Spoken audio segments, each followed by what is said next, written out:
एखादा छोटासा व्यवसाय टाका, शेतीच्या नादी लागा. सगळ्यांनीच नोकऱ्या करायच्या, शेती कोणी करायची? मग शेतीच्या नादी लागा. नाही सक्सेस झाले, एखादी छोटासा व्यवसाय चालू करा.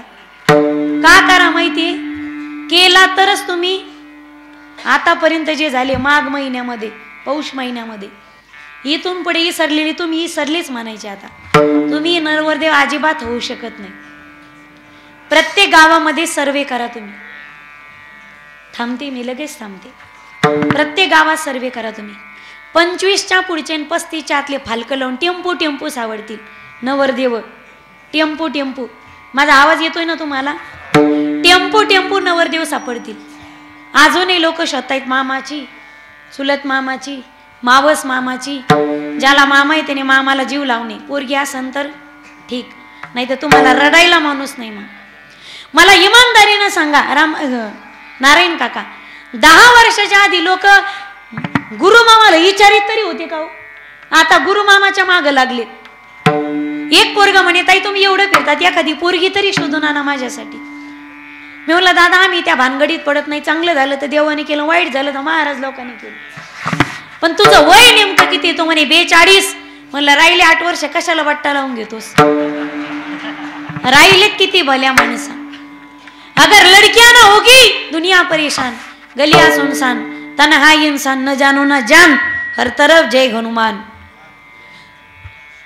लोक काही वर्षांपूर्वी देवाला जनावर सोडायचे. अजून 10 वर्षांनी, येत्या 10 वर्षात नाही माणसं सोडले ना तर मग बोल.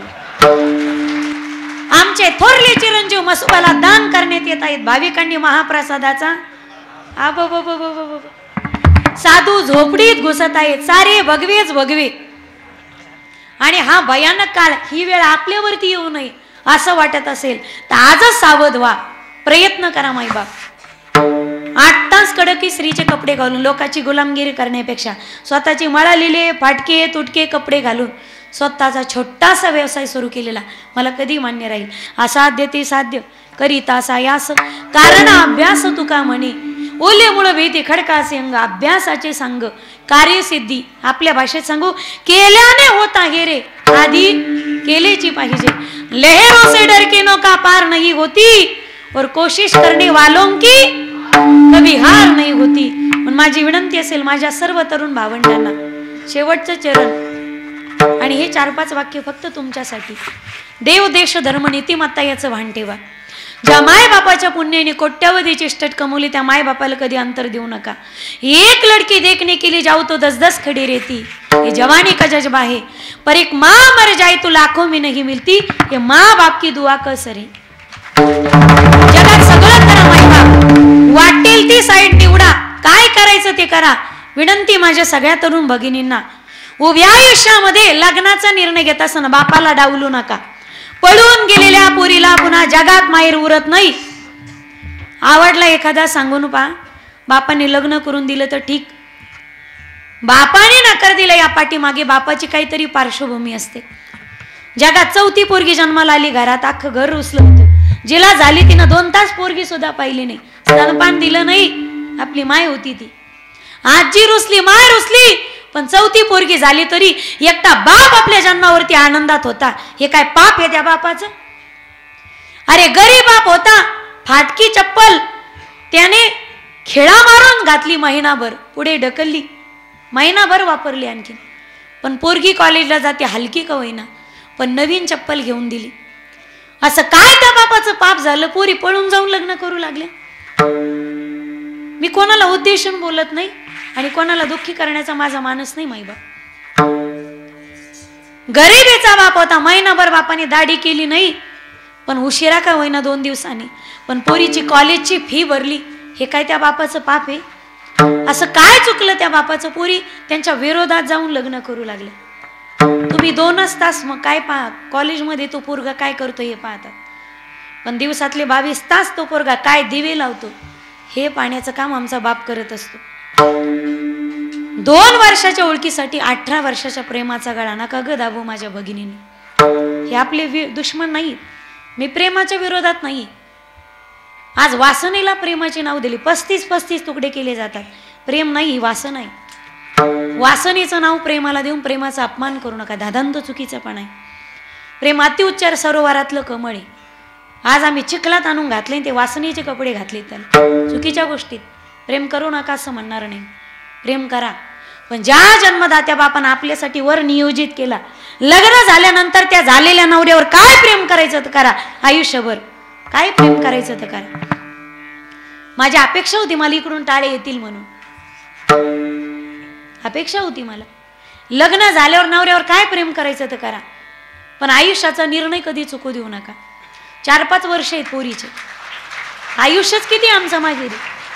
17-18 वर्षात लग्न केलं जातं. आता नका बोलू गाड्या. 17-18 वर्षात पोरीचं लग्न केलं जातं खेड्यामध्ये. या पलीकडे फारच आज BBA, MBA, MCA, BSc, MBBS, MD आज झाल्या. 20-25 वर्षात तिचं लग्न केलं जातं. 4-5 वर्ष कॉलेजचे स्वतःला सिद्ध करण्यासाठी असतात. या 4-5 वर्षात जर टाइमपास नावासारख्या गोष्टी होत असतील, क्षमा करा मला या वाक्यासाठी, पण आयुष्यभर एकदा निर्णय चुकला तर आयुष्यभर आपल्या समोर रडायचीच पाळी होईल. आवडलं एखादा सांगून पहा, पण पळून जाऊन लग्न कधी करू नका, विनंती माझी. आणि दुसरी विनंती माझ्या भावंडांना, काय शिकायचं तर शिका, काय निर्णय घ्यायचं तर घ्या. बाप बोलला कर आत्महत्या, माय बोलली घे फाशी, बापाने मोबाईल घेऊन दिला नाही पी औषध. जीवन एवढं स्वस्त आहे का माझ्या दादांनो की तुम्ही आत्महत्या करताल? विनंती माझी. नाही नोकरी लागली हरकत नाही, बचेंगे तो और लढेंगे. जीवनात एवढे कष्ट करा, मंजिलें तो उन्हीं को मिलती है जिनके सपनों में जान होती, पंखों से कुछ नहीं होता, हौसलों में उडान होती. जीवनात कष्ट करा. लाचारीच्या यशापेक्षा स्वाभिमानाचं अपयश मनात पचवायची तयारी ठेवा. निश्चयाचे बळ तुका म्हणे तिची फळ, पराभवाची कारण सांगू नका, शोधून तयारीला लागा. यशाचं शिखर गाठण्यासाठी परिस्थितीची नाही तर मनस्थितीची गरज असते. झालेली सेवा सर्व साधू संतांच्या, सद्गुरू समर्थ गजानन महाराजांच्या, भगवान श्री महादेवाच्या चरणी, भगवान श्री कोंडेश्वर ना, कोंडेश्वराच्या चरणी समर्पित करून सर्वांना ठिकाणी पुनश्च एकदा धन्यवाद.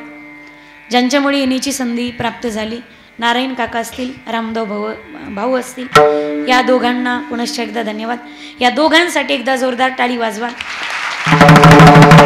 टाळी याच्यासाठी नाही वाजवली की मला तुम्ही बोलवलंय, दाता तोची एक जाना जो नारायणा स्मरवी. ज्यांनी आजचं यजमानत्व घेतलंय आणि कमी किमतीत मला गाठलंय. 1 वर्षापूर्वी या ठिकाणी तारीख घेण्यात आली माझी आणि तेव्हापासून संपर्क असायचा. आल्यानंतर फार प्रेम दिलं गड्या तुम्ही, आणि परमार्थ हा तळमळीचाच आहे, कळकळीचाच आहे. आल्यानंतर तुमच्या मनात मी वारकऱ्याविषयीची तळमळ पाहिली, वारकऱ्याविषयीचं प्रेम. हे प्रेम अखंड असंच राहावं, आपल्या गावात उत्तरोत्तर असाच परमार्थ वाढावा. दोघांनाही धन्यवाद. समस्त माता भगिनी पितृवर्गाला धन्यवाद. आणि छोट्याशा गावामध्ये सुंदर देखणा परमार्थ आपण करत आहात म्हणून एकदा गावकरी मंडळीसाठी जोरदार टाळी वाजवा. तुमच्या 7 पिढ्या कशाचीच कमतरता पडणार नाही. वेल मांडवावर जाईल आणि मांडवाला बोजा होईल, सारा बोजा तुटून रुपाली त्याच्या अंगावर पडेल. परमार्थामध्ये उत्तरोत्तर अशीच वाटचाल. केवलीचे रूप लाविले द्वारी, त्याचा वेलू गेला गगनावरी. याचं वटवृक्षात महावृक्षात रूपांतर व्हावं असा आशावाद या ठिकाणी साधू संतांच्या चरणी व्यक्त करून झालेली सेवा साधू संतांच्या चरणी समर्पित. ज्ञानेश्वर माऊली